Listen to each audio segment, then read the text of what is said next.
Okay, so for our language arts block, remember that our standards are that we're dealing with chapters, scenes, and stanzas in stories, plays, and poems.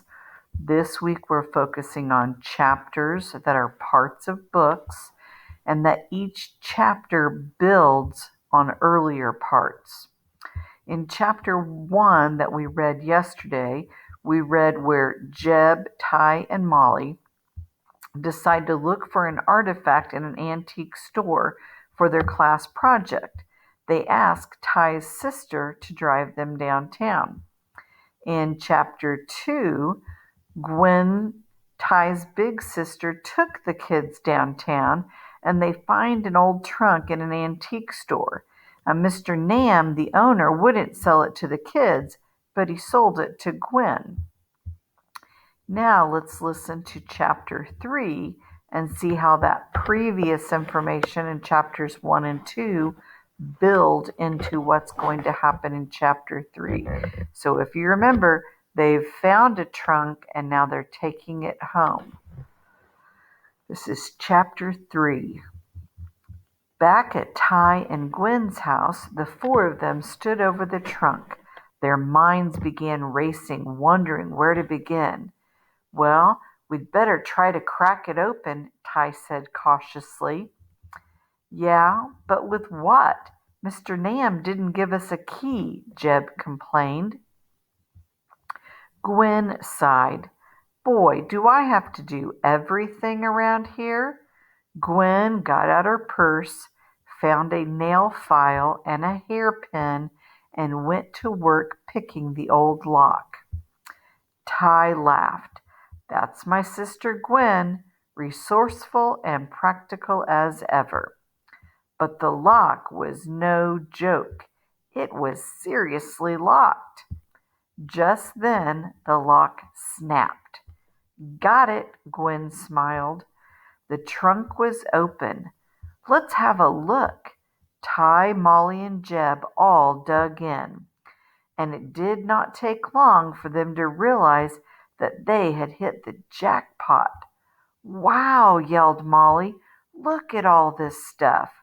I think this is all Revolutionary War military equipment. I can't believe what I'm seeing. Look at this, Ty yelled. What do you think it is?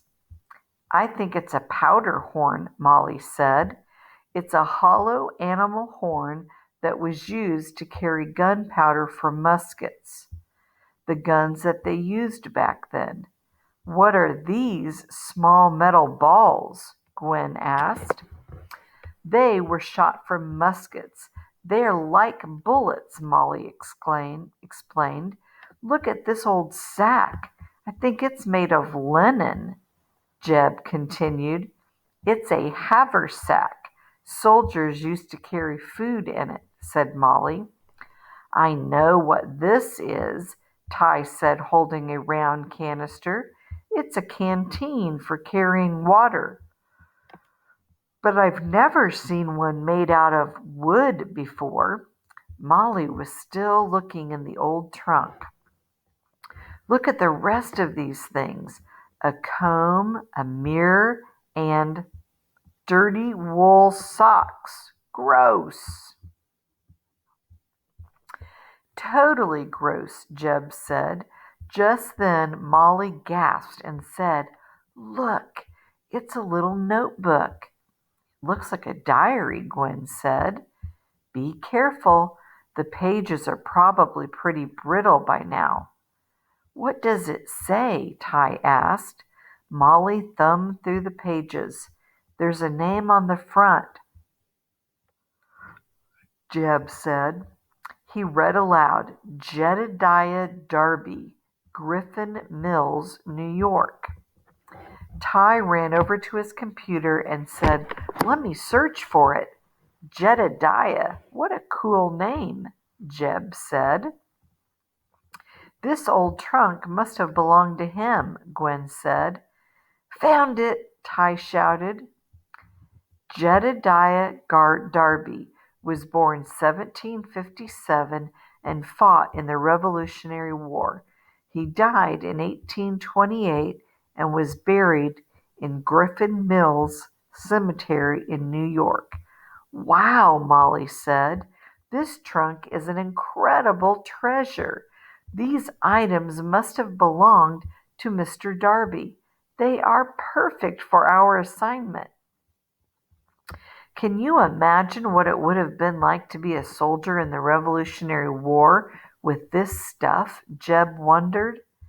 Completely dangerous and risky, right? These soldiers were some seriously brave dudes. All right, let's start researching all of these items, Molly said. Absolutely. And Miss Alvarez is going to be so excited when she sees all this stuff, Ty said. We have the makings of a great project and presentation. Okay, so in scene 1, remember that the kids met to discuss their school project, and we learned that Molly was the brains of the group. The kids made a decision to research the Revolutionary War and planned to go to the antique store to look for an artifact. They also planned for Ty's sister Gwen to take them. Then in scene 2, they found the trunk at the antique store, but Mr. Nam did not think that the kids could buy the trunk. So the fact that Gwen was there was very important.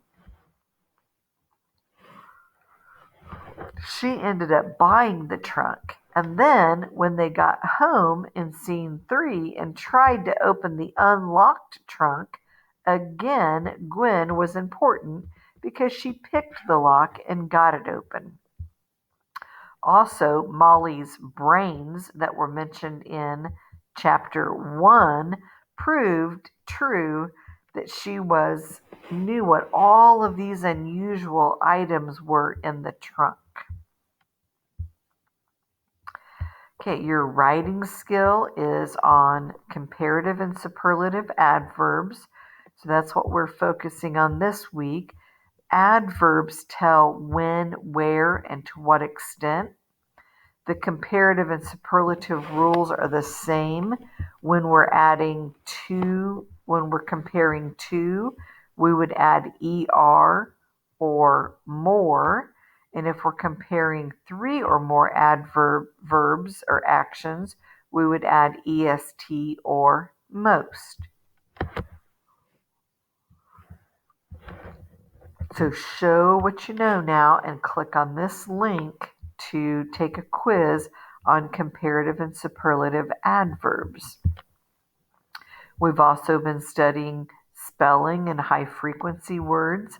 That's what this Canvas quiz is on high frequency, so words that you frequently use in writing.